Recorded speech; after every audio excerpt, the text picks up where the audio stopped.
A primeira que não seria nem uma pergunta, seria para o Cláudio. Cláudio, alguns profissionais já estão conversando sobre discutir produtos nesse sentido e fazer uma norma realmente voltada a materiais do mesmo modo como o White Tank. Então, você estaria convidado para isso. Obrigado. Enfim, a gente já vem conversando, vamos discutir lá no IB. Voltando ainda no fissuramento de concreto, qual o valor máximo que a fissura comportaria uma estanqueidade, no caso de um impermeabilizante Wolverine, né? Porque no caso da cristalização, até 0,4 milímetros, né? Seria a capacidade de formação dos cristais para criar uma perda de carga e impedir a passagem da água. Então, 0,4 milímetros. Se bem que no teste que a gente mostrou, a gente fez com 0,5, né? Você tem um selamento, mas isso depende muito da pressão, né? Então 0,4 como limite máximo. Carlos, ainda bem que nós estamos no Brasil, é que não existem nem paredes falsas, nem plástico nas lajes como impermeabilizante, correto? É isso aí, né? Sim. Carlos, essa manta asfáltica, eu sinto que ela se enquadra na 9952 2014. Só que você, em momento algum, você citou a norma. Comparando a manta asfáltica vossa com a norma brasileira, como é que ela está? Que sim, escuta, sim? Aquela norma, estão ouvindo? Sim? Tá. Aquela norma que eu citei é somente para estruturas enterradas, entendeu? Não tem nada, bom, tem a ver, mas eu quis me centrar somente no caso de estruturas enterradas. Sei, mas, por exemplo, então há necessidade de pegar essa manta asfáltica e analisar baseado na norma brasileira para saber, não somente, primeiro estruturas enterradas, as mantas brasileiras, elas precisam trabalhar dentro da norma 9952. Sim, tem que compatibilizar isso. Pelo menos saber qual é a reação dela, o que resiste, não é isso? É isso. Flávio, falando em manta autoprotegida, você tem pela norma de desempenho 8, 10, 12 anos, né? Que são a vida útil do projeto nesse sentido. Essa manta asfáltica, ela tem uma vida útil de referência por parte do fabricante e quantos anos? Nós estamos trabalhando, né, no grupo técnico do IB, todos os fabricantes, para avaliar essa questão da vida útil de referência. E isso vai dar algum subsídio para que o projetista possa determinar a vida útil de projeto. Então, de acordo com espessura, classe, né, que eu falei bastante ali de classe, né, da manta asfáltica, da característica do composto asfáltico, isso influencia também na vida útil de referência. Então, a espessura do sistema, classe, o tipo, né, da manta, tipo 3, tipo 4, tudo isso vai influenciar. Hoje nós não temos um número de bate-pronto, nós estamos no setor como um todo avaliando, fazendo correlações, trazendo experiências, né, de cada empresa para poder determinar isso. Hoje ainda não temos isso determinado. Pessoal, vamos mandar perguntas, tudo bem, está a hora do almoço, todo mundo está com fome, mas façam algumas perguntas, só temos um aqui da plateia, já tem mais ali. Jordi do INPI, para o Cláudio da Penetron. Você já ouviu falar do Self-Aid Life Concrete? É autosselamento, de autosselante. Que utiliza o processo de bactérias que impeçam os compostos da massa endurecida do concreto. Interagem, é isso? Interagem com os compostos da massa endurecida do concreto. Eu acho que foi desenvolvido na Universidade de Delft, né, na Holanda, né? Saiu até um artigo na Exame, né?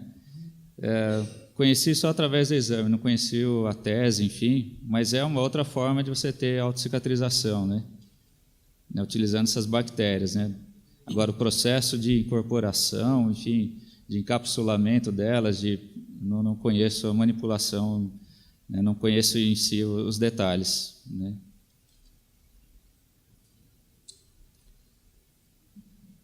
Raimundo Engepiso, para o Flávio. Existe algum estudo sobre a redução de custos do sistema Ardósia de 8 anos, 20 anos, protegida NBR 15575? Não, ainda não. Como eu respondi na outra pergunta, nós estamos trabalhando nessa questão de durabilidade, né? Estamos avaliando com todos os fabricantes, com projetistas, né? Estamos fazendo esse estudo. Agora, é óbvio que para a exigência da NBR de desempenho em relação a sistema com acesso de manutenção e sistema onde você tem quebra, ela é diferente. Então, até para o próprio construtor, você pode trabalhar com um projeto com uma durabilidade menor quando você tem acesso à manutenção sem quebra. Então, é possível você dimensionar um sistema mais econômico. Isso é vantajoso. E colocar essa possibilidade e como fazer a manutenção dentro do manual de uso do imóvel. Então, isso deve ser recomendado também no projeto. Então, por exemplo, uma pintura elastomérica periódica ou uma revisão da impermeabilização a cada determinados anos, isso pode ser incluído numa área manutenível, né? Numa área que você tem acesso para fazer manutenção sem quebra. Okay? Inclusive, Não, só isso. Inclusive, normalmente, essa manta ardósia ela é para ficar exposta, portanto, 8, 10, 12 anos. Sim. Não falaremos em 20 anos. Agora, aproveitando para continuar, quando você necessita de fazer a manutenção nessa manta, você pode aplicar uma nova manta em cima dessa, ou você tem que retirar essa? Como é que é o processo de dar uma vida útil maior a essa manta? Basicamente, a gente vê fora do Brasil e aqui também algumas opções de manutenção. A opção da membrana elastomérica de base acrílica é a opção mais econômica, porque você vai dar demão subsequente sobre o material com outro material com flexibilidade compatível, com alongamento. Então, é o mais econômico a ser feito. Existem lá na própria Estados Unidos, na França, em algumas feiras que a gente teve presente, existem diversos sistemas, a gente mesmo tem esse sistema que você pode aplicar diretamente sobre a ardósia e dar aderência. É possível aplicar outra manta por cima? É possível, mas aí é indicado que se aplique com uso de asfalto aquecido. A Thaís da Cetimper, ela continua com o Flávio e pergunta se essa manta autoprotegida ela pode ser usada em terraços, portanto, com trânsito de pedestre. E o salto alto das senhoras também, né?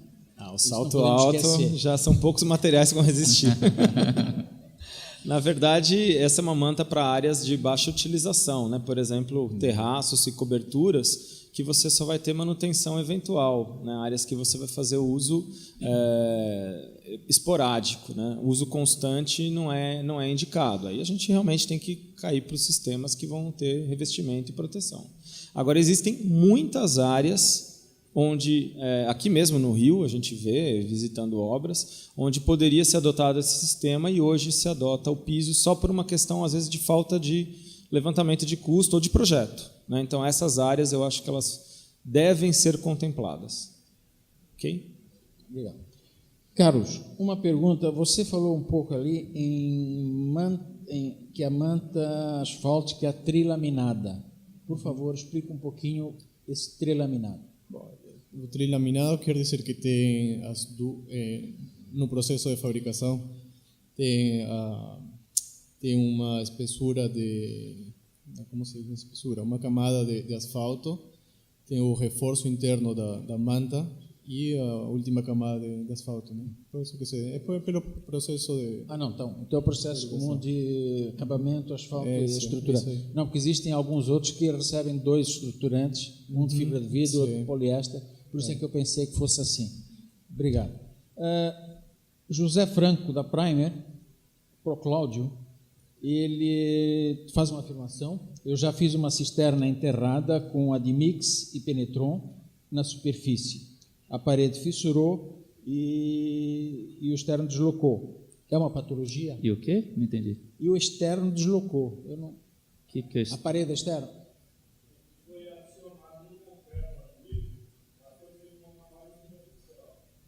Tá, então você teve 2 impermeabilizações, o Admix no concreto.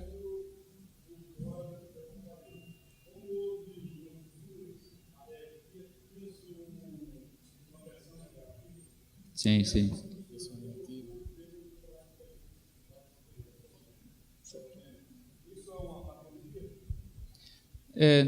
Não, só para entender, aguardaram um tempo, qual o tamanho dessa caixa? Normalmente a gente aguarda um tempo, né, para ter a cicatrização, né, porque foi adicionado no concreto, não foi?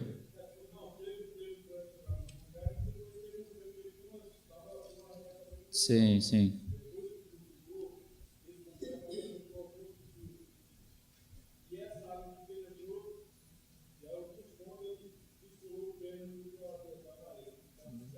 Tá. Quer dizer, depois que desligou o rebaixamento, surgiram as fissuras, né? Tem que avaliar aí por que essas fissuras surgiram, né? Agora, você tem que acompanhar com os dias, né, como é que o Penetradmix vai trabalhando frente a essa pressão, né? Que aí os cristais vão se formando na fissura e vão reduzindo a percolação de água, né? Não sei se isso foi acompanhado. Chegou a acompanhar?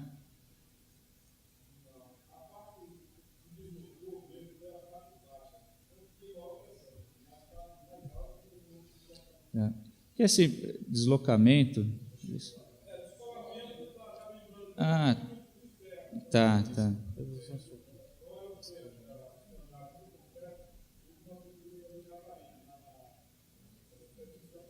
Tá.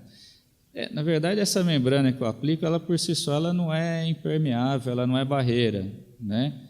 O que vai acontecer é a reação dentro do concreto, né? Então, eu não sei se houve tempo aí com essa penetração de água para ela formar os cristais na fissura e selar a passagem da água, né?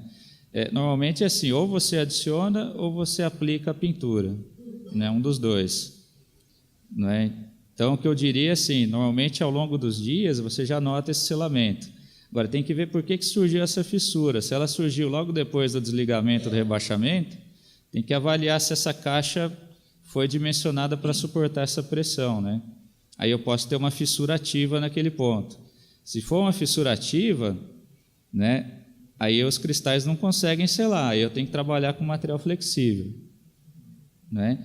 Então tem que, né, como você falou aí, que foi logo depois de tirar o rebaixamento e surgiram as fissuras, né? Quer dizer, alguma coisa ali precisaria entender, né, do projeto. Tá? Mas era assim, para acompanhar ao longo dos dias, acompanhar esse selamento da fissura.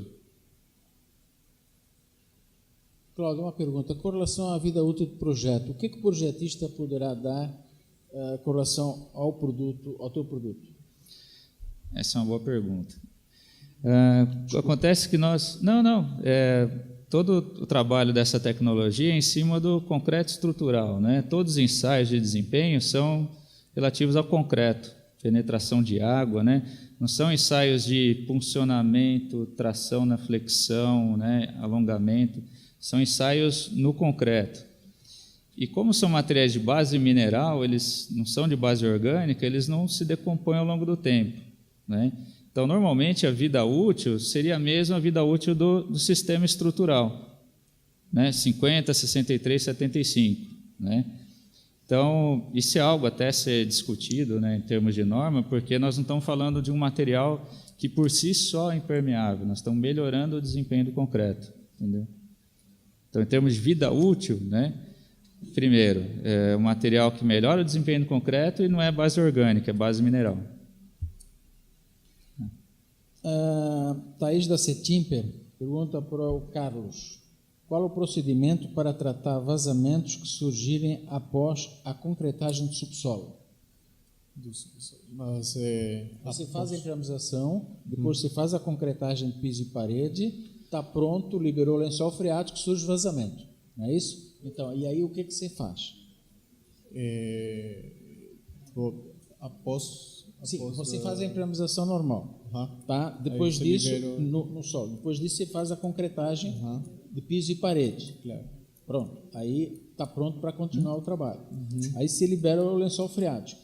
Não tem que aparecer nada dentro do... Exato. Em princípio, 100% estanque. Entendi. O que a Thaís pergunta: se aparecer, o que você faz? Ou o que você indica? Com o sistema que eu falei, tipo assim, se já surgiu um problema, com aquela solução não tem nada para fazer, né? Teria que dar uma solução com os sistemas convencionais, né? Pode ser um sistema tipo que, como que falou, Tamponamento, né? Um desses sistemas, né? Mas já com a manta asfáltica, se deu algum problema, pode ser por uma aplicação incorreta, né? Poderia ser. Mas como solução, não dá para consertar, né? Tá. Com relação também à vida útil do projeto, com relação a esse material. Bom, segundo o que eu pesquisei, como material dá uma vida útil de 40 anos, né? O material. Tá. É isso aí. Flávio, alguns profissionais eles utilizam algumas pinturas tipo hidrorrepelente, vernizes, etc., em cima dessa manta, e isso é perfeitamente, tecnicamente, é válido ou não há necessidade disso? A pintura, que como camada de proteção, né, foi o que eu comentei, seria elastomérica. Esse tipo de pintura com um verniz, por exemplo, ele é mais para questão estética e para aglutinar os grânulos, que sempre fica uma parte dos grânulos que se soltam para não entupir ralo, para não ficar com sujidade superficial. Então é mais nessa função. No caso, o hidrorrepelente não seria recomendado, né, porque ele não iria ter essa função de aglutinar. Seria realmente um verniz base água só para aglutinar as partículas, só essa função. Algum estudo ele não seria para manutenção Tá. da impermeabilização. Uma pintura acrílica, ela vai proteger, mas ela não vai acompanhar a movimentação, ela tende a fissurar com o tempo, né? Então, por isso que eu falei da elastomérica, pintura elastomérica de base acrílica. Mas ela vai proteger, mas a durabilidade dessa proteção é mais baixa. Sim, vai segurar os grãos, mas de forma rígida, né? Porque com o tempo ela vai perder a flexibilidade.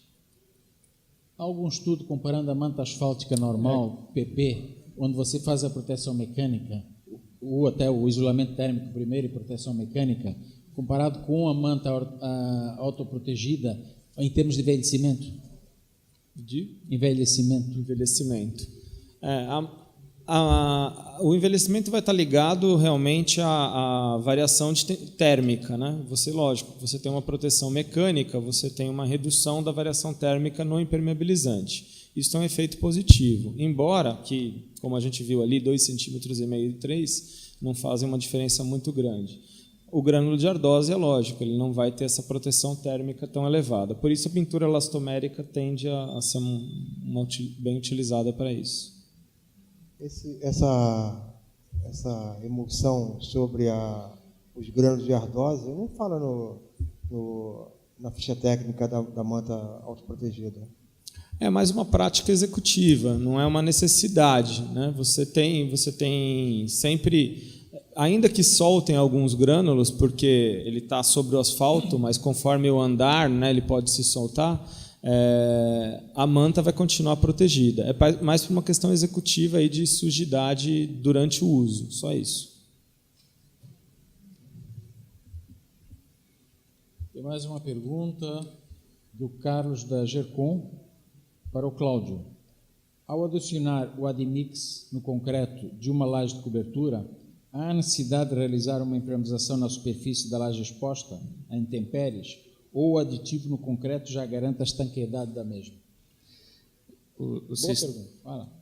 O aditivo ele vai formar cristais nos poros, porém ele não vai deixar a laje flexível, né? A laje ela vai sofrer variações térmicas, né, deformações devido à temperatura do ambiente. Então é necessário um material flexível. No caso de coberturas, lajes expostas, é necessário um sistema flexível para suportar essa variação térmica, né? Somente o cristalizante não seria indicado. Você poderia usar o aditivo para aumentar a vida útil, enfim, né, melhorar o desempenho desse concreto frente a outras agressividades, né? Às vezes você tem, por exemplo, no subsolo, você tem ali a combustão dos gases dos carros, você tem problema de carbonatação, então você melhora a proteção do concreto relativo a isso também, né? Ou mesmo que você utilize um sistema duplo, né? Você aplica esse sistema na laje, né? Nós temos feito em alguns casos, né? Inclusive com tratamento de juntas frias, né? Com a fita hidroexpansiva, em volta dos ralos também a fita hidroexpansiva, faz um teste de tanqueidade na laje de concreto, então você já catalisa as reações de cristalização, então já estou melhorando o desempenho desse concreto e depois eu aplico um material flexível. Então, estou fazendo aí uma proteção dupla, né, que caso tenha alguma falha no material flexível, ainda tem uma laje com proteção. Como é que trata? Normalmente a gente utiliza a junta expansiva antes da forma. Só que, às vezes, durante uma concretagem, você não consegue concretar a peça inteira, a forma já está no lugar. Como é que faz a emenda da concretagem? Você não consegue colocar a fita expansiva. Aí é um problema de cronograma, né? Talvez... Não, às vezes a peça é grande, você tem a forma, tem tudo, você não consegue concretar tudo de uma vez. Aí você tem que fazer uma concretagem... Numa parede, etapas, por exemplo. Tipo um reservatório grande, você tem uma parede imensa, você não consegue concretar tudo, até por motivo de peso, né? Você não tem que concretar a peça toda. Sim. Eu acho que aí é uma boa programação dos lances de concretagem, né? Talvez reduzir a altura dos lances de concretagem para você ter realmente a definição da junta de concretagem, né? A gente já viu casos, realmente, às vezes fica difícil você instalar uma fita quando você tem a superfície bem irregular da junta, né? Não é o ideal, até para fazer um bom tratamento de concreto velho e concreto novo, né? O ideal é que você tenha uma programação de lances de concretagem, né, que você possa fazer o tratamento, inclusive aplicando a fita. Se eu tiver muita irregularidade, né, eu posso, enfim, muita ondulação no concreto, eu tenho que fazer uma remoção desse concreto velho, né, concreto segregado, né, e aí instalar a fita vamos dizer, no meio da seção, né, e depois colocar a forma e concretar. Agora, se você parou na metade, por exemplo, né, na verdade você tem que instalar a fita em todo o perímetro, você não vai instalando aos poucos, você já deixa ela pré-instalada, né? É porque às vezes, normalmente o que eu observo, tem várias empresas que você faz a concretagem de parede e subsolo, você faz a forma, faz a armação, faz forma, só que na hora da concretagem você não consegue concretar a peça inteira, aí você não tem acesso mais ali para colocar a junta na emenda de concretagem. É isso que eu queria saber. Caso ocorra, né, quer dizer, não é o fim dos mundos também. Você tem como fazer um tratamento posterior nessa junta fria, nessa junta de concretagem, com argamassa de reparo estrutural com cristalizante. Né? Então, essa é uma outra opção. Se eu não conseguir instalar a forma, acontece muito, às vezes tem dias chuvosos, né, o pessoal não consegue vedar a forma enche de água e, enfim... Aí a fita ela acaba começando a expandir, né? Então tem situações que ao invés de instalar a fita, faz o tratamento posterior na junta fria. Ok? Ok, obrigado. O Raimundo para o Flávio.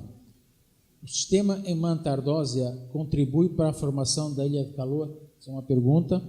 E como combater esse problema térmico em regiões com temperaturas elevadas?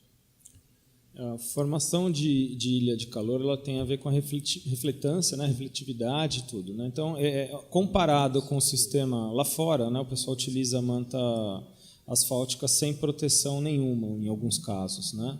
Então, você tem um revestimento preto, né, contra um revestimento ardosiado cinza. Então, lógico, a refletividade é melhor. Ele vai se comparar ao sistema de argamassa, no caso. Né? Ele estaria equivalente ao sistema de argamassa. Então, ele não seria a pior situação, em termos de ilha de calor, não seria a melhor situação, ele não chega a contribuir. Para que ele contribua, o indicado é realmente a pintura elastomérica refletiva. Aí sim, com uma pintura branca de alta refletividade e de baixa emitância, né, ele vai emitir menos calor para o interior da estrutura, aí você tem uma vantagem em relação à ilha de calor, que seria os telhados brancos, o cool roofing, né, que é o sistema hoje mais indicado para esse tipo, além da cobertura verde, que aí seria outra opção técnica, mas exige projeto. Ok? Mais alguma pergunta? Parece que tem uma sendo formulada aqui.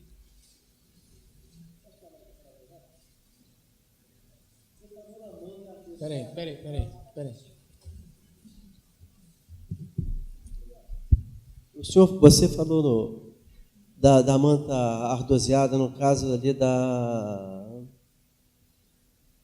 Arcos obra da Lapa. Da Lapa, sim. Aí depois recebeu uma pintura por cima. Nós sabemos que aquilo dali, com o tempo, Precisa de manutenção. vai ser muito precária.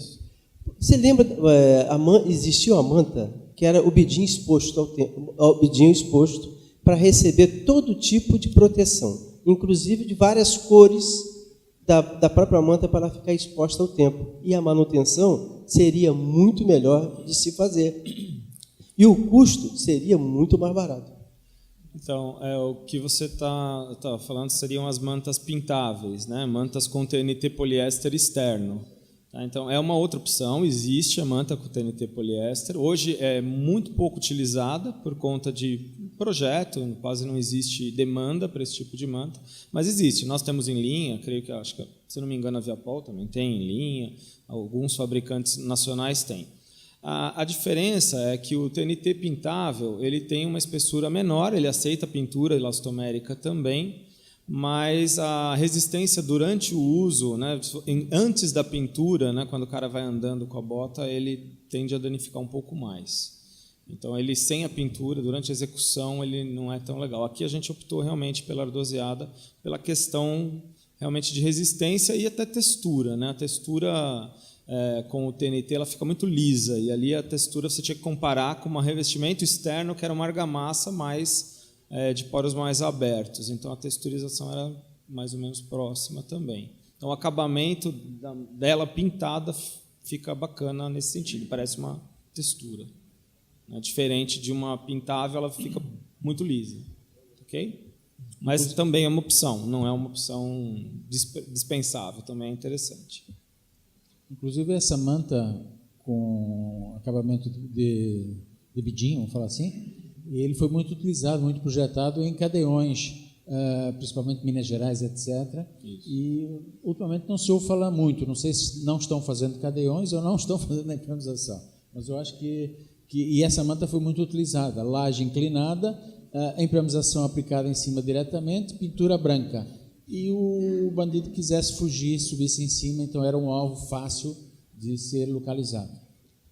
Curitiba vai precisar, Curitiba, lá vai precisar, só que lá precisa... Lá é por helicóptero, né? Vai resgatar. Precisamos de mais algumas pessoas lá para completar o quadro. Bom, senhores, não havendo mais perguntas, damos por encerrado aqui.